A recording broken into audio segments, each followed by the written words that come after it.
Awesome. My name is Aarti. I am a 2012 Mumbai fellow, and I also work with TFI staff in Pune.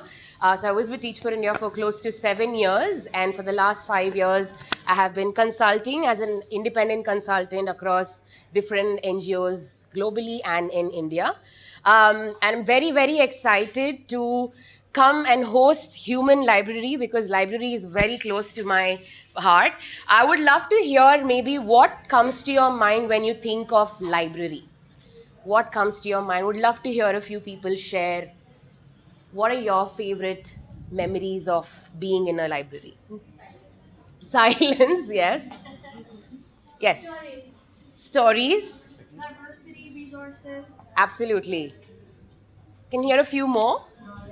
Books, comfort, knowledge, escape, browsing, connections and listening. Absolutely, yeah. You want expansion? Amazing. I also have a favorite memory of being in the library. I'll take you back to a few years ago.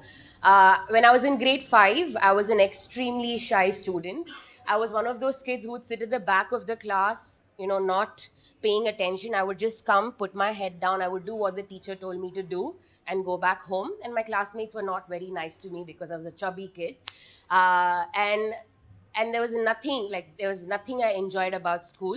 But my English teacher, Mrs. Robson ma'am, she pointed me to the library every Thursday, 9:30 to 10 a.m.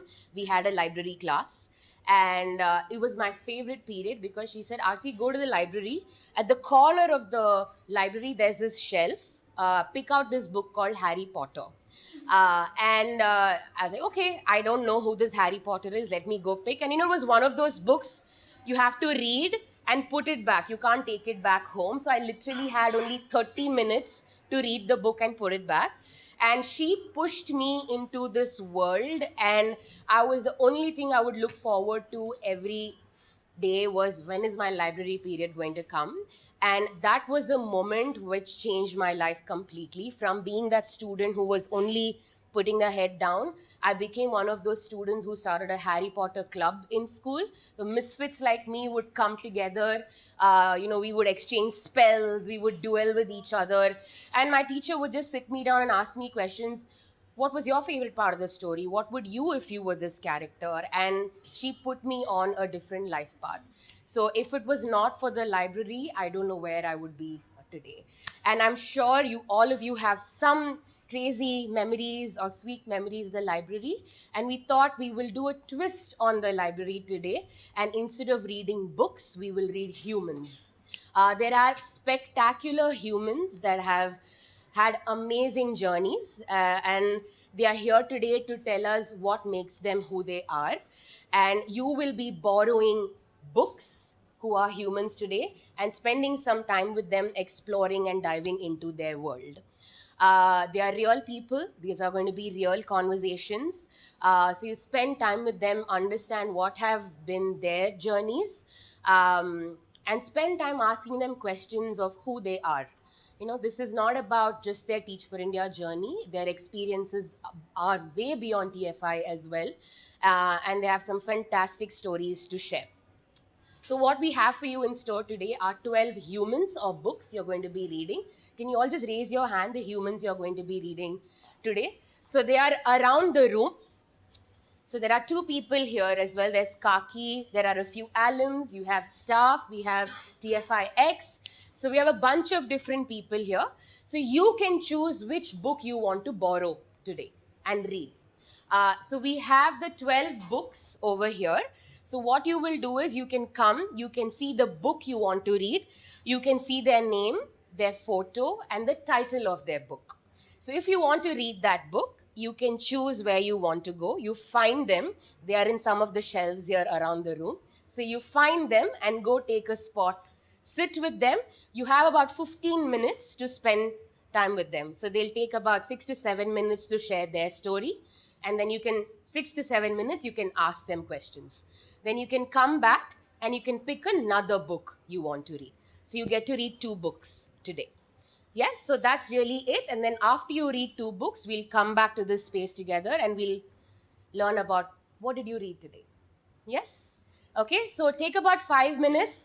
Please get up, come see the books you're going to read, and find them in the room and go make a spot. Yeah. Because I think from the moment I stepped foot into the classroom, I was lucky enough to realize that that's where I belong. Uh, and even though things got exceedingly difficult, I was lucky enough to know that this is the right difficulty for me. And at every stage of my career, I've been lucky to have guidance, excellent guidance from very many veteran teachers, professors, linguists, psychologists, and other experts, either through their books, through their papers, or even directly. They've always been guiding me. When I started over a decade ago, I knew nothing practically about teaching a child to read, which is what I was recruited for. But now, if I'm able to take several children from practical, Take the couch cushions functional with you. illiteracy, Yeah, now no more. joyful literacy in two languages, Hi. in English You're and looking. Kannada, So there are 12 even humans. when the children These are are the learning humans. They've bigger already started sharing their disabilities. stories. So It's for now, you because can just join anybody. of the fact Yeah, that please do. I was lucky enough to find people who took me under their wing and very kindly taught me what matters in teaching. My story is a story of stubbornness because as long as I stayed with schools, I was stubborn enough to stay in the classroom and not, uh, So despite 11, multiple 12, opportunities that 15, offered 12, money, 30. I think we'll power, wrap up fast. and more scale. And even now, So I think we can give them more as time an to independent discuss, like educator, ask questions. I spend about 90% of the time stubbornly Oh, directly okay. teaching and Yeah. working with students. Only 10% of my time I work with organizations and teachers and Ashwat schools. session, right? Yeah. My story is a story of generosity Yes. because of the generosity of the friends and family that support me. I have family who ask me what they can buy for me for special occasions like my birthday. In fact, when I got married, I hit quite a jackpot because I got Who, gifted are you very looking for anyone expensive in clothes specific? that I could have never afforded on my own. So Riju's already started sharing the one in the And white sari. You can join, no problem. You in can the join. 4 years of independent practice, I've been teaching a few students whose parents can't afford to pay fees. A small number of individuals have been paying that fee to me so that I can sustain this work. So I think the generosity of the people in my life is what sustains me. See, we know the story, the size, the scale of India, and how even substantial numbers fail because of dent in the statistics. In fact, someone once told me that in a country like ours, if you don't scale, it's criminal. And I agree. But also, as I think through one day, one class, one teaching learning decision, one child at a time, the definition of scale has revealed itself to me Make sure we slightly send people differently. to Dhruva next. Scale Maybe for one me person left. is not how much Riju is a students I popular choice, teach, so we'll but have how to much push. difference I make. Yeah, that's all. Thank you for listening, and I'm happy to chat. Where Shashank is also from. Where Shashank also taught. I moved back to Mysore, in fact, I forgot to tell four about and the a half volume, years ago, but I think it's during the fine. We pandemic figured for it out. family reasons. I found a part of me that I never knew I needed to re-find again when I started teaching Kannada. I was already teaching English and the same students needed support in Kannada, and I began at that time. Then I found guidance for that, and I found professors who can help me Hello. out with that. I found books, I found You can join. Yeah, yeah, help. please I'm do. still finding. I'm young. I'm a young teacher as far as Kannada Yeah, goes. yeah, I've yeah. done English for Parents know, almost 12 years. Kannada is aunt. just 4 years. I asked her. But it's been more fulfilling than English, hands down. With the like children that you have right now with English and then we are with Kannada literacy. Do children gravitate towards a specific language? I know that they speak their native accent, but then when they are taught another language, does that shift like from a native language to a new language? In my experience, if you teach, oh, are you okay? Yeah. If you teach well, they like the language, whichever language it is that you're teaching. One. Two is children find home language easier to learn. That's just my experience. I don't know gravitating towards one language, but when they realize, even children as young as 5 who I work with, do realize that English has higher status, and they are easily embarrassed. If they make a mistake in English, you won't see that when they make a mistake in Kannada, they laugh. Everybody makes mistakes, but English comes with a tag. I don't know if I answered your question. I'm getting also like advanced in the conversation. Tavish is speaking How many of very you much. ever wish to meet a person? Tavish is like factual details about Yeah. meat. Now, I'm open to your questions or any that you Your have. question was how many would wish to meet Yes. or have met? Have met or wish to meet? Haven't met. Often mind meeting.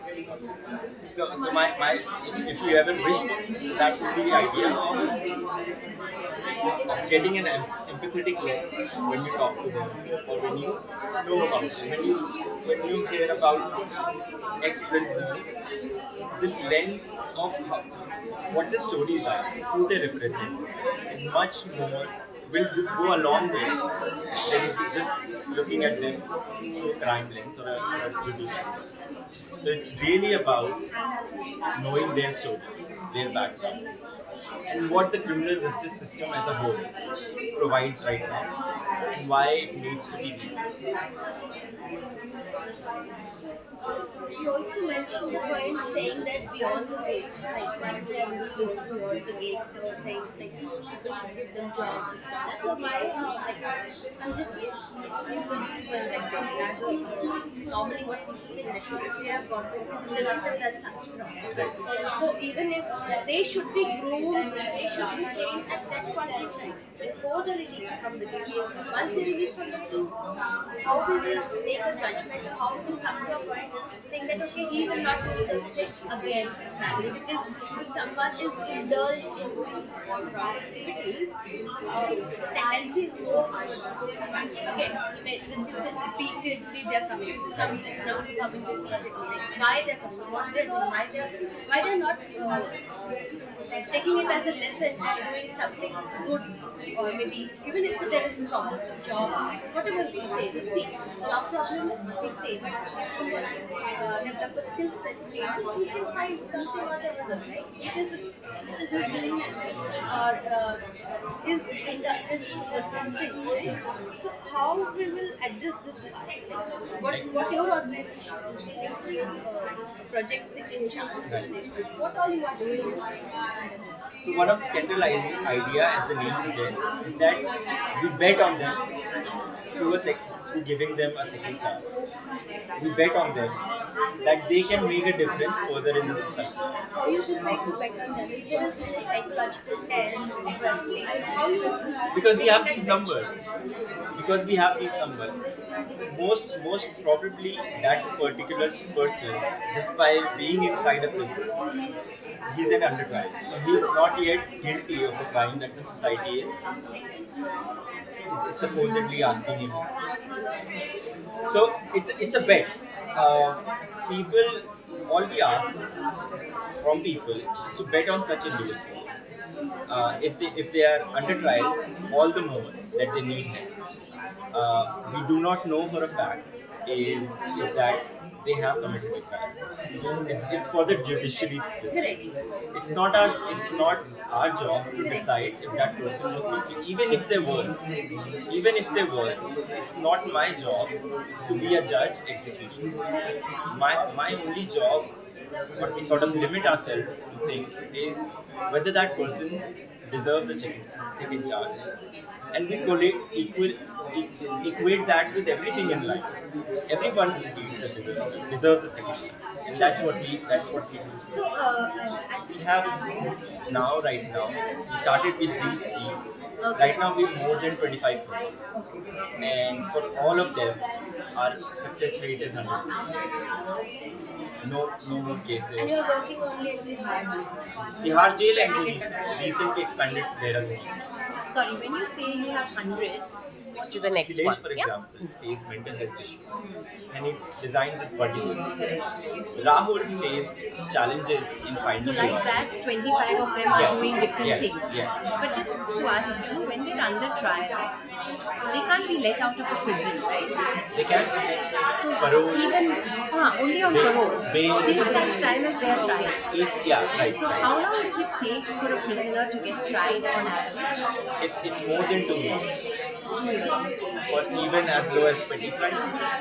And if it's a heinous crime on the other end of this spectrum, it is more fast because the societal pressure, high profile nature of the crime. So you are saying giving them a chance after they are tried.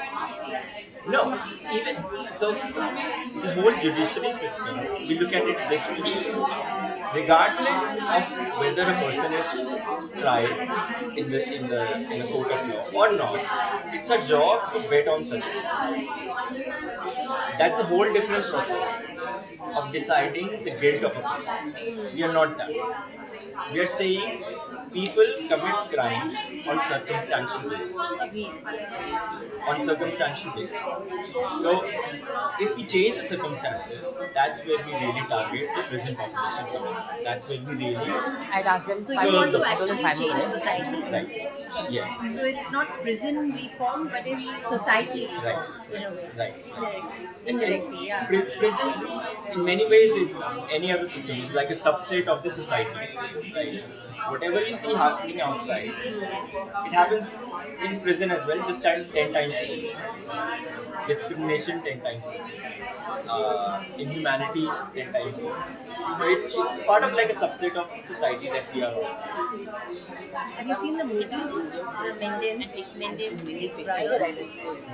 The The recent one that The documentary recent that's documentary, you must see it. right.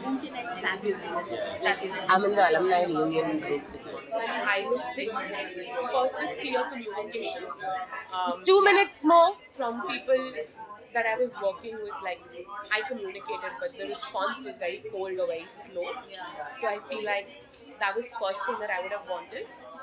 Second was I think I would have wanted some more empathy from people that I was working with, um, in the sense that yes, I did get a 3 month clean break.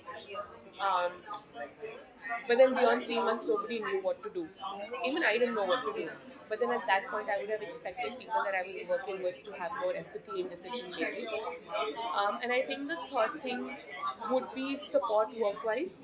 Um, yes, indefinite leave, fine, can't do your work, fine. But then can I still be a part of the organization? Could I have still stayed on? For how long? That's a question to discuss. And so that is why I want people to think about it. Are we really going to not work with people, or are we really not going to think about this challenge? Because the world is changing and more people at much younger ages are falling sick. Cancer is one, but people live with chronic illnesses. So if we are a school ecosystem, because that's where I want to stay forever. Like I don't aspire to go and work in donor relations, or I don't aspire to go and work somewhere else. I want to be in schools. Um, or school related stuff, right? So what could my org have done at that point in time to support me better? Because I feel like this was a time when I needed the maximum support. So that's a question that I want people to. Are there any? I think Yeah. that like why I'm going to talk about this is because it has impacted me Yeah. as a teacher. And Arva. the book I think you already know it's called Truly Beloved. So like how shame has made me feel and stopped me from feeling truly beloved is something that I'm going to talk about Go a for it. little bit. And of course, All right, you can begin reading your second book. You have about 15 minutes more it's to going read. to be Yeah. a little interactive. Like I have not I'm not going to share a lot of my personal stories. It's mostly some aspects and bits of it, and maybe we can piece it out together. Um, so it's more like a book that you can color. See, I'm wearing also wear white. So, like, I have written something is just for the structure, and it's also bits and pieces of conversations that I had with people, and also something that I've written down in my journal while attending therapy sessions. So I think like I am asked constantly by people around me to open up myself for love and not to tell myself that I am unworthy of love. So this is something that my friends keep telling me that you should feel, you should know that you are loved. But something constantly stops me, and I brought this up in a therapy session. And I have written after the session. I've written this. I've written. I'm not going to share the entire thing. It's a part of what I've written. Every morning I wake up and it's There hard is to breathe. someone. I thought Yes. loving freely, willingly, and radically would be easy. I have always thought that I'm powerful, so strong, and giving and only giving does not do anything to me until my demons came out. It has been years that I have loved someone so much, took the courage to plunge deep without knowing where the bottom lies. They told me that love requires me to be vulnerable, requires me to shed off all those skins that make me desirable every day, every moment, every second. Sorry. So this was from a Sorry, complex no, the relationship session is that at I was full sharing capacity with right now. a lover, a friend, Sorry. and it was like a culmination of different things. And I think something that was top of my mind when I was writing this was shame. So shame had appeared in various aspects of my childhood, and I was looking for belongingness. And like from school as a child, I think as far as I can remember, and I feel this is something that I also spoke about in my therapy, that remember your childhood, and a lot of therapy conversations is about tracing back to your childhood. I can never trace back because all of those memories are blocked. I can feel a lot of loneliness and darkness in that. Um, Even while I was being diagnosed for ADHD, there were a lot of questions around, like, how very hyperactive as a child, very I couldn't remember. Like I had no memory of like I was always timid. That's all what I can remember. I was looking for belongingness. My quest for feeling belonged has also led me to various risks, like uninvested friends and lovers. I feel a lot of shame that I carry today would not have been there if I was validated for who I am with people I spend the most amount of time with, that is teachers and parents. So yeah, I like with me, like I have the worst memory. With parents, I feel it's also a lot of silence. Like there has been a lot of silence in childhood. Like I think right now, like I'm sort of living my childhood, adolescence, bits and pieces with my parents now. When they're old, when I'm like 30, but then I didn't. I was always, there was a huge boundary. I could never share a lot of stuff with them. And teachers, they constantly bullied me. And I feel that reaffirmed the shame cycle. Um, so I have a question, like I have two questions. So for me, Shane has been a friend and also an enemy. So it has been a friend because he's also protected me. I don't enter this space again. It will not be good for you. Like the feeling that I remember the feeling to a certain space, and entering that space has been difficult for me, and sometimes it has been great. I've been saved from a lot of trouble, and sometimes it has been an enemy because I have never entered certain things that I really wanted to do in my life. It has held me back. So I would ask you the same, like what do you feel? What is your relationship with your shame? If you want to talk about it. If you don't, it's okay. Do you have a relation at all with shame? Or you feel that oh no, this is something that I have never felt shame in my life.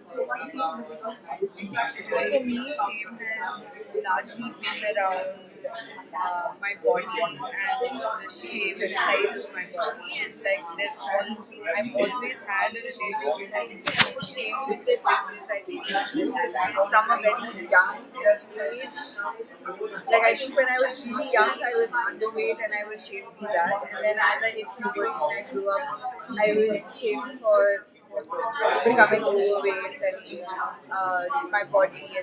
my body changing, and like it's always been like a relationship with shame.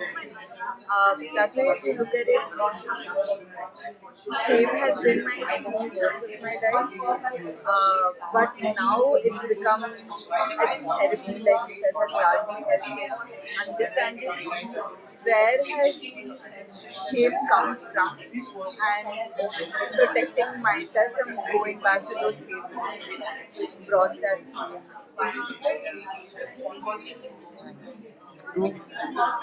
Shame sometimes comes from societal standards. Like, may or may not know that whether it is right or wrong, but society makes you feel that this is what you are doing and this is not right, and you should shame yourself. Or sometimes your family also. Some situation definitely everybody may have such experiences, but may not be that strong. That's like a mental issue. Anyone else? I can continue. So, I mean, I feel that also the reason I'm talking about this is that this has come up in my fellowship a lot. Um, like I started teaching then. Like I'm not a teacher in a classroom now, but I'm a teacher somewhere. You know, I did my fellowship in Mumbai. And you're finished with it, or Yeah, 2018. oh, So right now it comes up differently, but when I started my fellowship, when I was in my fellowship, it was like initially one that I resisted working with. I was given a secondary grade. I resisted working in a secondary grade because I felt that adolescents are going to be mean to me in a certain way, and I was also not like I was transitioning, just started. And then it felt like everything felt very difficult, and I went to an elementary classroom just for the reason that shame had appeared. And then when I taught in my classroom, and I thought that this is a place where I will make All good. I will this will be a place of being truly loved and truly beloved. And I think that was a theme of our class also. Not truly beloved, but like love was like one of the aspects of like one of the values that we practice. And I was like amazed that this happened this year. The class went, it was very receptive, it was beautiful. But then like when they started questioning other You want to take things, photos? the school sort of and started telling them that you are spoiling the session. the kids. They are questioning, they are not doing the right thing, they are not being disciplined. And then it turned around to me that saying that if a teacher is like this, the students will also be like this. And then shame again appears. So like I constantly parents must have come in the room. no, parents are very supportive. It's just the administration. I mean that doesn't They're matter. Like reading. it could have been the So parents. these are the also. books we're reading It today. could have been anybody. So the But- books we're reading today are on the table, But it and was so you can about pick a book. how shame again appeared. And I think that I feel that to like establish love as a value anywhere, and it's important to talk about shame without questioning shame and without what makes me feel shameful, and how can I change that for myself so that I don't make others feel shameful. Like because my parents did something, my teachers did something, and I tried to do something else. And like and is like how is that like is that enabling shame, or is that like creating a safe space? Like without that reflection for myself, I think that's impossible. Like, as we are changing in the generation gap, definition of shame on a particular topic or Yeah, during course of life has changed. definitely. Like reflection and understanding. Have you Yeah, observed? absolutely. Like it has changed tremendously. I don't know like um, right now like I feel that like right now like I don't know like this is again personal like I feel that like I talk about my dating experience. I date younger people, older people. Like the younger men I interacted and dated with is tremendously different. Like it feels like I mean, of course, like there are other things, but like there is this. Okay, there are certain things which is not a problem anymore. I feel the younger I love it. generation looks at I things feel like the when last 2 days have been a little inclusive, and I'm like when I am it's when I have dated gone on a date with a 25-year-old man versus someone who's 23, very different. Basic, I mean, some basics are clear. So I think generations cross. Absolutely. Yeah, that I do. Absolutely. I mean, I love what Safdar said, right? Like, the only work I mean, before stories is sharing. So sometimes we look at kindness in isolation. That I'll be kind to the poor. I'll be kind to the. So, but that doesn't necessarily help with our understanding systems. What you said. So same shame for me arises from systems, right? For all of us, what we said about your body, it is systemic. Where certain bodies are not looked in a certain way versus. Same with my body as well. So shame is systemic and that has to be recognized. I think if I am like just kind, like what is that word?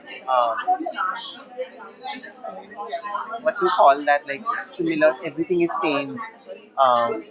Equilateral, not no, that's a good egalitarian. If I am being kind and it's just egalitarian, then I'm not seeing systems. I can be I have to also hold people accountable.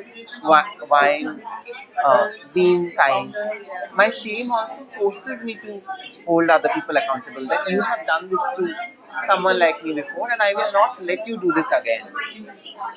It enables me to stop other teachers, parents, stakeholders. It defines a lot about my boundaries, who I am. So that way, like shame is a friend.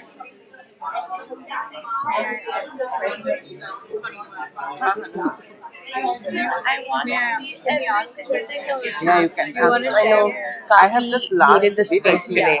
So I'm going to I ask think her to a share very again. close, How was and her I am already experience? spoken about it. So very close friend of mine was sharing something So they have about written. 5 more minutes, they'll wrap up and then we'll Again, leave. I have taken out a line of it.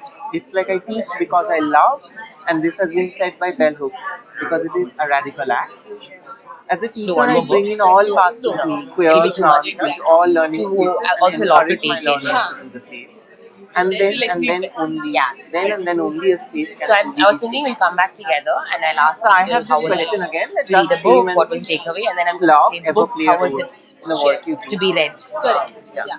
Chitika Aarti, nice to meet you. I You were am my right now. I'm not SPM teaching back in the directly, day, but I 2012 do Mumbai teach it freely. So I work with adolescents and youth. I facilitate Yeah, I sessions on think gender justice. just with about them. overlap. So Yeah. around with that. With E4D, mostly looking at I used to be with TFI.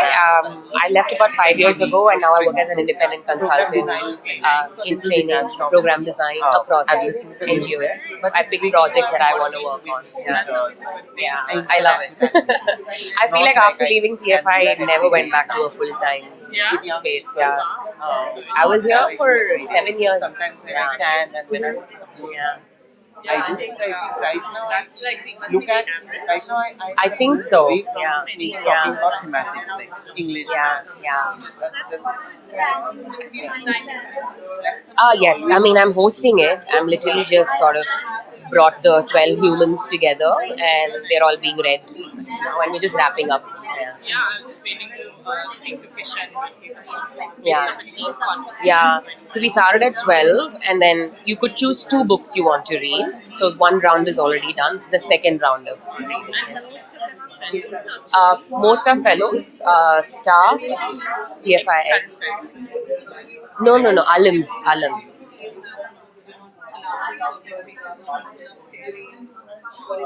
that has changed drastically with transition. With every day, like as I look more and more like Okay, you have about 5 minutes more to read your current book, and then we'll wrap up. so I think with transitioning, like initially, like I feel that I wanted to pass. Yeah. Like now, also, I think passing is. Does everybody understand passing? Thinking when I was watching him on that call Yeah. too, that So passing as a woman, passing as a white person, passing as a feel that warmth and getting open up and like very powerful Really want to. passing. I really want to. More like a cis woman, so I'm passing as a woman, Yeah. right? Because the definition of a woman and is like does mom's everybody understand advocacy on the sharing side, you know, facilitating meditating more on this would be very powerful. Absolutely. I mean, I think for the last couple of years, I've just been a little. Like my mom was diagnosed with cancer 2 years ago, so I've just been like my mind space hasn't been. And so now I'm sort of getting, and it has relapsed again, like a couple of months ago. So she's been. So my mind has been like very diverted. I don't know. I think ever since I sort of moved out of TFI, there have been a lot of things happening with family, and I lost my grandmom. So I just haven't had that. But I think now we've sort of figured out it's a way of life, and we figure out we have to sort of move on, accept it. Yeah. So now I have the space to think and do more. Yeah. She was there yesterday. She wanted to come because she used to come. She's like, I miss seeing you on stage, so I want to just come there. Yeah, loved it. Loved it. But I sometimes hide my non-binary. Absolutely. No, I will. I feel that being a woman is safe. I think which is why I wanted to come back and do something that gives me time to focus on other things, which is why I think KR fit perfectly. Yeah. That is one aspect. Yeah. Daily life, otherwise every day Absolutely. much easier. But of course, like I was stopped at the Delhi airport while coming here. They said my ID. Mm-hmm. Yes, Who is this person? absolutely. You are impersonating somebody else. Then I was like, asked to go to the airlines. She make me cry only, Like I'm not another person. They were talking about like this is not who is this? They were Yeah.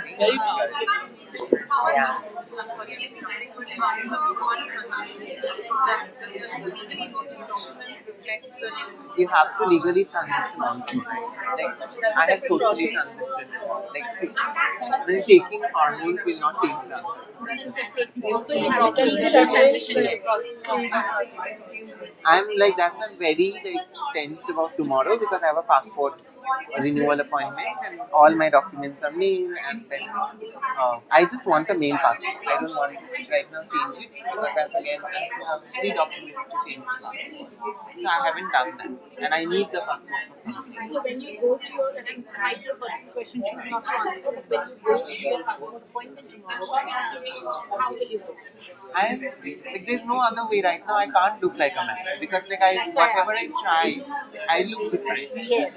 So like I look like I have no idea. I'll just because I think I'll carry the legal notice Transgender Persons Act with me, which talks about self-determination and all of that. And it's a government office, so they are supposed to get a constitution. So I'll take that. I'll take my gender dysphoria certificate. So I'm prepared all of that, but I still don't know it's going to be difficult. And for the person Anxiety. sitting in that position needs to understand that is the most important thing. I'm sorry, everything's happening. And yeah, what the law says, but yeah, like this happened in immigration also. Like, but there I had no option to show the law and all of that, like because they wouldn't let me enter India. So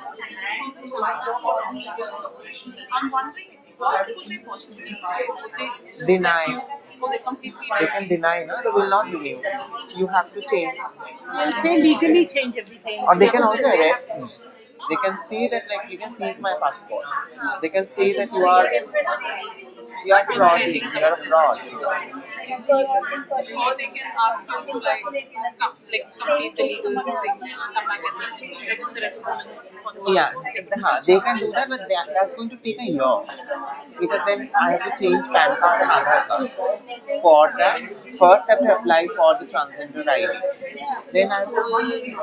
And first, you have to be okay with being legally Yeah, Catholic. I am okay. It's just like this legal transitioning is a big decision.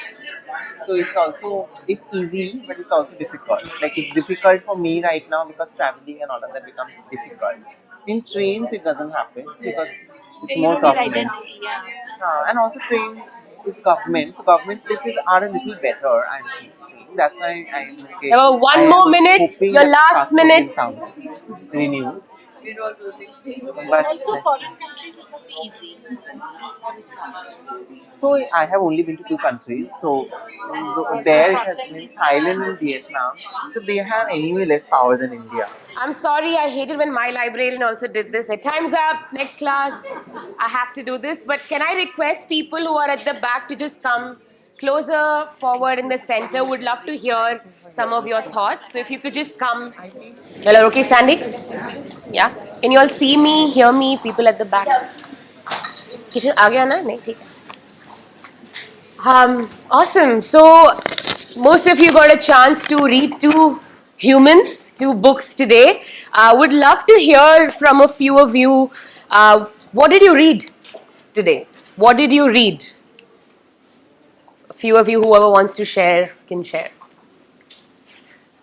Yes, please. From facing the problems to actually solving them as an adult. Mhm. And it was just so amazing to meet someone from the cohort of 2009 first cohort. So giving that opportunity to people that have gone through it, that can bring them apart Beautiful. from one place to another and make that affect all. Awesome. Great. Thank you. I think it's also about facing problems I've not really thought of before. Mm-hmm. This is the first time I spoke to someone who's doing the work that he does. I never faced those problems before. Hmm. So I think it's a lot of exposure for me. Awesome. Amazing. Some unknown for you and you learned that. Yes. So what I understood is like just finding out the problem or saying that that's the problem, it's not enough. Mm-hmm. Think about it, how you can do something about it. Nice. Yes. I read stories of Vaishnavi and her death, and a village that just comes with that alignment to the depth, and it's very incredible work that she's doing. It's a depth and a village that supports that depth. Awesome. Yes. Couple more and then we'll, yeah. I think it was really overwhelming for me Mm-hmm. to read humans. I have never done that before. Very voluntary. And I think more than just thinking really critically, I was trying to read the emotions Mm-hmm. with which that person was sharing. And I think we were talking about love. And I think I read two stories, two humans, and what was driving was that love, the incredible love they had for their passion or the purpose Mm-hmm. that drove, that made them think from problem to solution, and I think that is something I'm taking back. Awesome. So whenever we read, I tend to find joy in it, and I think I found incredible joy in it. Beautiful. Awesome. Yes. So I read Aishwarya's story of luck, generosity, and stubbornness. So she told it very concisely without leaving any gaps that we were done very quickly. And then we came up with a lot of questions to ask her. And then I asked her about the management team, like classroom management team, because I'm a first year fellow.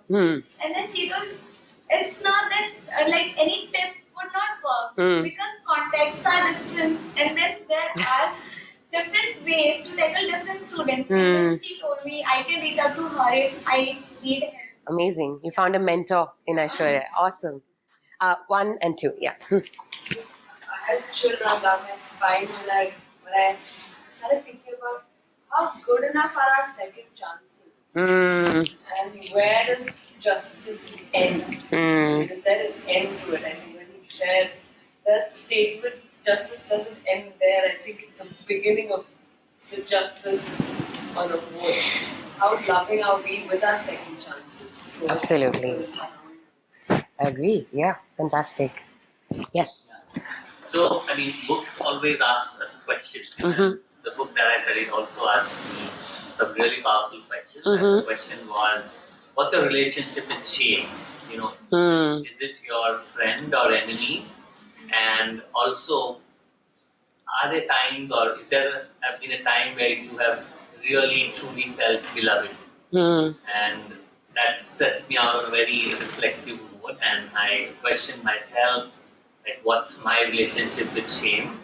Yeah, so it was an amazing. So, I'm curious, who did you read today? Ritual. Rajul. Awesome. Amazing. Yes. Yeah. Please go ahead. So it's been a while I've reconnected to the TFI folks. So its first thing was it was nice to be again back in that ocean where we all resonate on the same thoughts. I started off speaking with Mohit and then Divya, where it was mountaineering. I recently have done a mountaineering trek, so it reminded me of how much these things align back into our work when we get back. And with Divya, when I was discussing about her work, I am in the same field, and with so many people working towards education, is still in the process of considering where have we come so far. That passion and that drive that we want to solve this problem. Yeah. All walking towards the same path. Absolutely. Anybody else wants to share? Yes. I got to engage in space of classroom lessons from my classroom, right? And it made me really reflect on the theme of this space as well, which is lead with love. And I was just reflecting on when we talk about leadership, leading with love, students are the first ones that comes to our mind that we always think about and love the children that we work for. But who are we really leading within our teams, right? Like our staff, the people that we work with. And I was just reflecting on like how when we take decisions about team members, whether they stay, how we support them. I think with adults we get a little more less empathy, and that's where I was left today. Nice. Beautiful. Sneha, last one, and then I'll move on to the next question. Yeah. I got to hear Kaki's story, and she was sharing, like we were discussing about what are the dreams that she has, and she was constantly talking. She was talking about the dreams she has for her children and how well they've grown. But I think she also was very deliberately talking about her dream for herself and just how much she's grown. And she was talking about how she was very proud of the work that she does, but she also wants to learn, like work on the computer more. She wants to learn English more. And, like it's just the power of perseverance and. Beautiful. Yeah. Thank you, Kaki. I would love to now flip and ask the books today. How was it being read? आपको कैसा लगा आपका story share करके? आप कुछ share करना चाहेंगे? And then I would love to hear from the other books as well. बहुत अच्छा लगा रोज इस बारे में मुझे क्वेश्चन पूछा क्या करना है ताकि थोड़ा टाइम निकाल ये बारे में टाइम नहीं मिलता है तो करना ही करना है मेरी जितना हिम्मत है बच्चों आगे जाएगा और आगे जाएगा यही मेरा स्वप्न है. Thank you, Kaki. Yeah. Books, how was it being read by other people today? Uday, go ahead. This is my first event where I've ever participated. I honestly am not a reader. I'm more of a visual guy. So it felt, I'm trying to find the right word, but somebody listening to you with absolutely no strings attached and just for the joy of doing it. Yeah. So that's the first experience.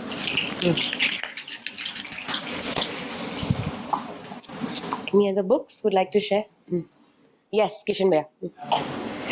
First of all, thank you for hosting us, all of us. And I feel same echoing with the feeling that he's sharing, a deep sense of gratitude and an opportunity, because what I'm speaking is coming from the space that I'm thinking, and that is influenced from the space that is being co-created. So the way the presence of the listener was helped me nourish myself, and also providing a sense of being present here and a sense of expansion. And hence I'm grateful for the space and for all this. Amazing. Thank you, readers, for doing that. Yes, Tavish. The book, I felt like I was being read in between the lines. Only to me that there were a lot of questions and really great ones that even as somebody who works in difficult space, that we all often overlook sometimes. So these were some questions and made me realize things that have gone by that maybe I could have narrated better. In a way to speak, I could have done better when I had the time. But now that story has been told in my book or in my life or a chapter. So that was a walk out. Awesome. It's beautiful. Anybody else? Yes, Dhruva. First of all, I'm really grateful that I was chosen. I don't know how much. You just hear, that's all. But to me, when it was put up that you have to be a book, I just I know that I have no mods, because I learned about my neurodivergence very recently, like this year, and I realized that I think too much. So this time I was like, whatever comes to my mind, I'm going to talk about. And so the first thing that came to my mind was a bridge. So I was like, I'm going to talk about this bridge. I'm going to connect my whole life to this bridge and just obsess about it like the ADHD I am. And so I just went about talking about it, and I realized that when I was thinking just the joy of being able to write, make different chapters, like to write a foreword and just go like a book, and then to actually narrate the book, just be a book like an audio book. The whole experience was so nice, and the people who were here, and it was so nice to meet my city director who was there, when I was doing my fellowship, to be a leader, and it was just really nice to be able to put things together and just talk about something that I really like in a very different context. Yeah. But just bring it all together. Absolutely. Yes, Rijul. Yeah, I feel I talked about my feelings, grounding and vulnerable. I mean, I felt it together. I feel that I was very afraid because I was going to talk about shame and something that carrying that and then talking about it. I felt that okay, what if I end up I have to be very poised, like composed, and then I just spoke, and I feel that like it was more, and then instantly became very grounded, and it was like it felt that like felt very home and very comfortable, and I feel that that's something that I had in my mind, and I'm still happy that the danger has passed. Awesome. With most of the other books. And again, I also felt why was I chosen, why was he here? And like any other books in the beginning, it was also a little awkward because I felt like, oh, am I going to be that dusty book? But fortunately, I had a few Readers, yeah. yeah. It was a lot of reiteration, validation for what I was doing. So that's Awesome. Yeah, I think. Oh, somebody raise their hands? No. Okay, cool. Thank you, readers, for holding space for your books. I think that was the most crucial part of this. And books, thank you for opening up and sharing your journeys with each other. I think a lot of people have made many discoveries about not just about the book you've read, but also about themselves. I'm just going to wrap up with one story that I shared in the beginning about Harry Potter, and like a quote that stays with me from that book is, happiness can be found in the darkest of times, only if you remember to turn on the light. Thank you for turning on the lights for people here today, and I hope you continue reading humans. I think today has been a human library in many ways, so I hope you continue to read not just books but more humans as well. So thank you again for coming to this space and reading more. Continue reading, and thank you so much. Yeah. And if you've taken any books from the library here, please return them. These are not ours, but please keep them back. Yeah.